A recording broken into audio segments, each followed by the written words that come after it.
Florida has more shoreline than any state but Alaska, and most of the best stretches cost you absolutely nothing. That's the thing nobody tells you about the Sunshine State. You picture roller coasters and $200 hotel rooms, but the real Florida, the one I'd build a whole trip around, starts at $0. I'm going to walk you through this entire state 4 ways. Completely free, then budget, then mid-range, and then full luxury, the kind of place where somebody else carries your bags to the room. Same sunshine, same warm water, 4 very different price tags. By the end, you'll know exactly which version of Florida fits your wallet. Let's start where I always start. Free. The beaches here are public, and they are the whole point. Siesta Key near Sarasota has sand so white and so fine it feels like powdered sugar under your feet, and it won't cost you a dime to stand on it. Clearwater Beach on the Gulf side gives you calm, warm water and a long, flat shoreline that's easy on older knees. Over on the Atlantic, the sand runs for miles with hardly a soul on it if you walk a few blocks off the main strip. Inland, the Ocala National Forest opens up 600 lakes and spring-fed rivers, and the scenic drives through the tall pine woods are free from sunup to sundown. Down in Key West, you can stand at Mallory Square as the sun drops and watch the whole sky turn orange over the water, while street performers do their thing.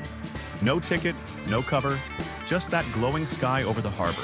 And if you love history, walk the old streets of St. Augustine. It's the oldest city in the country, and wandering those narrow lanes past the weathered coquina stone buildings costs nothing at all. Here's one more free one that surprises people. In the cool winter months, manatees crowd into the warm water at spots like Manatee Lagoon near West Palm Beach, and the viewing center right on the water is free to walk into. If you're new here, hit that like and subscribe button.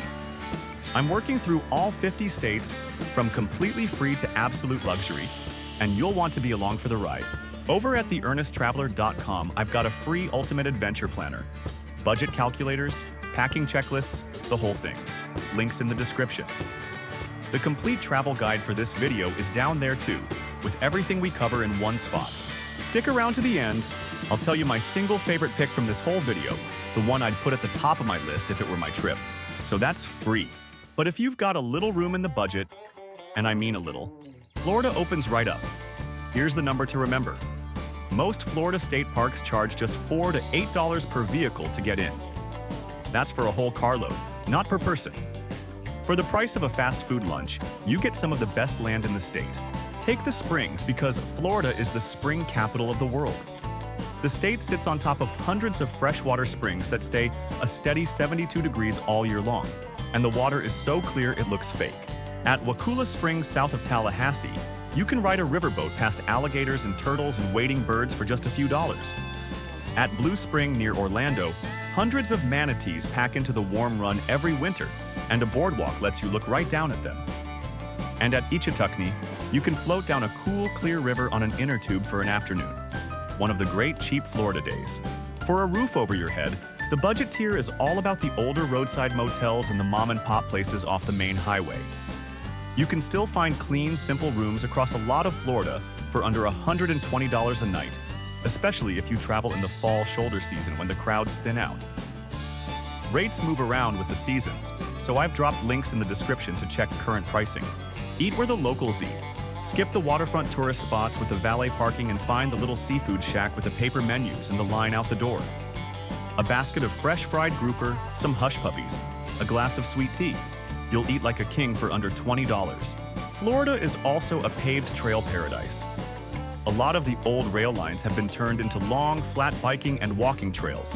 The Legacy Trail down in Sarasota, the Pinellas Trail up near Tampa. And they're free to ride if you've got a bike. It's a gentle, pretty way to see the real Florida in between the towns. And here's a budget move most folks miss. The state park campgrounds.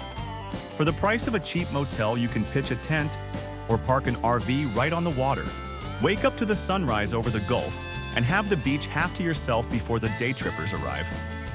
A lot of these parks book months ahead, so plan early. You thought the free beaches were good? Wait until you've got one all to yourself at 6 in the morning with a hot cup of coffee. Now let's step it up. The mid-range is where most people actually plan their Florida trip, and honestly, it's the sweet spot. You spend a little more, you get a lot more comfort, and you still don't need to be rich. In the mid-range, your hotel changes completely. Now we're talking about the beachfront and near beachfront properties that run somewhere around $200 to $350 a night in season. You get the pool, the balcony, the short walk to the sand, and you skip the long drive in every morning. Prices swing hard by season down here, so check the links below for what's real right now. This is also the tier where you buy an experience or two. A guided manatee tour in Crystal River, where you actually get in the water with them in the winter months. A half-day fishing charter where the captain does all the work and you just reel them in. A glass-bottom boat over the springs at Silver Springs, where you float above the fish in the old movie sets. Or a single day at one of the big theme parks if that's your thing.